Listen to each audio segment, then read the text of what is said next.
Hello साथीभाइहरू, के छ हजुरहरूको हालखबर सन्चै हुनुहुन्छ होला होइन। हाम्रो काम चाहिँ नरियल छिलेर नरियलको चाहिँ तेल अथवा केही बनाउने वाट एभर उनीहरूले चाहिँ गर्छ हाम्रो बोसन।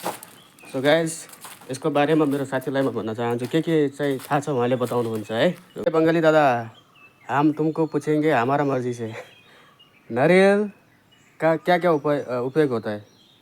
नारियल होता है नारियल पहले से सुखाओ, कोकोनट ऑयल निकालना है तो इसको सुखाने का है, 6-7 धूप पूरा देने का, नारियल सूखने का ऐसे निकलता है। मैं दिखाता हूँ काट के कैसे निकलना है। अक्खा नारियल को सुखाने का, कोई कैसे ठोकने का। देखो कैसे करते हैं।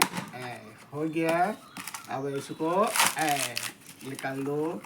निकल गई कोकोनट, उसको मशीन में पीसने से कोकोनट ऑयल निकलता है। और दूसरी है इसका पेड़िया बनता है, मतलब हम लोग पेड़िया बोलते हैं। जैसे मुर्गी को, गाय को, भैंस को हम लोग पानी में खिला सकते हैं। अच्छा, ठीक है। दूसरी बात है, इसका सब्जी भी बनाते हैं, कोकोनट का सब्जी बनाते हैं। सूखा हुआ? हाँ, सूखा होगा तेल निकलेगा ना सब? अरे नहीं रे, सूखा वाला को तो भी हम लोग सब्जी बना सकते हैं उसको। अच्छा। मतलब मशीन में पीस के कड़ी वगैरह, ये तो सूखा में बनता है ना, हाँ, तो वो बना सकते हैं। स्वीट कुछ बना सकते हैं नारियल का, बहुत कुछ स्वीट बनता है नारियल से। अच्छा। दूसरी बात है, इसको कच्चा भी चुबा के खा सकते हैं।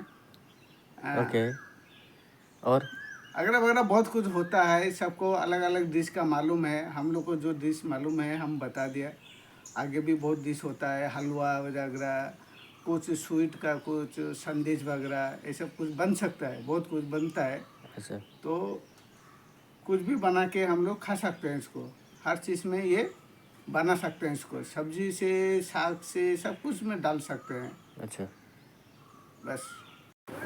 यो चाहिँ यति हार्ड हुन्छ काट्नलाई नि, पुरा एकदम डेन्जर तरिकाले काट्नुपर्छ।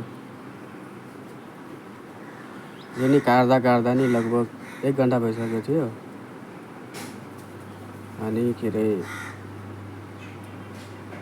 जोस् रमाइलै भयो, साथीहरू पनि थियो, रमाइलो भयो जोस् काम गर्ने।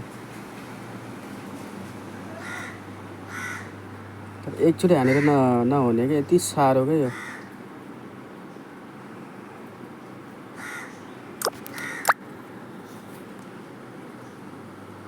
अब यो पनि एकचोटि जान्न होला, यति साह्रो कि हार्ड, पुरा एकदम हार्ड। पुरा हान्दा होइन, पुरा हान्दा पुरा हातै दुख्यो भने कि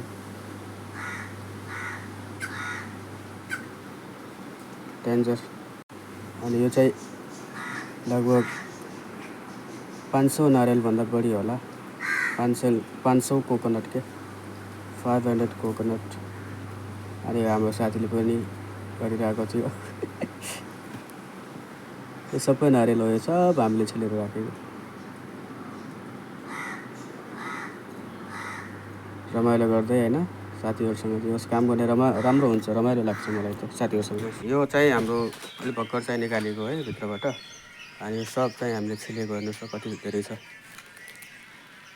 हाम्रो साथी पनि थाकिसकेछ, अब चाहिँ सुकाउने हो, टक्क त्यो घाममा सुकाउने हो। अनि घाममा सुकाइसकेपछि चाहिँ सायद तेल निकाल्छ होला, त्यही भएर चाहिँ घाममा सुकाउने भनेको छ।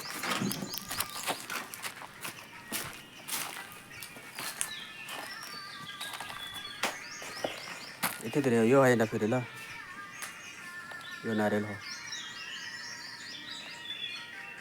अझै पनि धेरै छ, वहाँसम्म छ।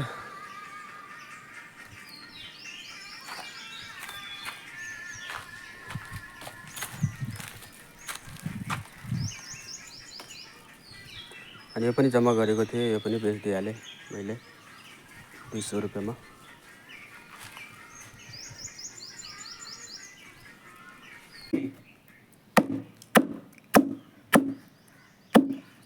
अबे इतना बड़े बड़े मत कर रहे, थोड़ा मोटा कर। आगे तो सब पड़ा है कितना। इतना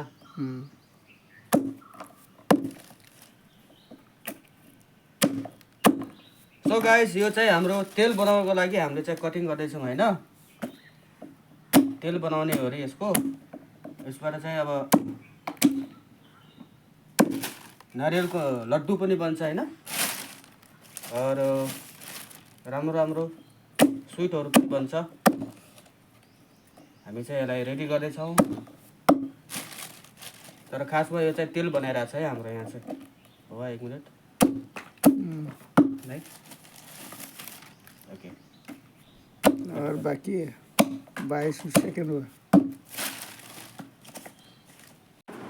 ल साथीहरू, यसरी चाहिँ काट्नुपर्छ। हजुरहरूले पनि काट्नुहुन्छ होला होइन नरियलहरू, यदि हजुरको गाउँतिर छ भने।